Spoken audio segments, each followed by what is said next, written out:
Boost Conversion is a tool that will help you gather the contact information from your visitors.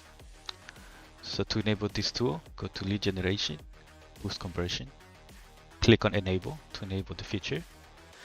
Then select how many properties the user needs to open before the widget pops up.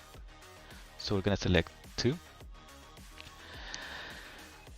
Next, we have 2 options, soft and force. For soft, the users can close the widget and keep browsing the site. For the force, they need to register, they need to give their information in order to keep browsing on the website. And then we have to activate Facebook login and activate Google login. This will activate these 2 options on the widget, and users can log in with their Facebook or Google account. So after you have selected every option, don't forget to save. And now you can use this on your website.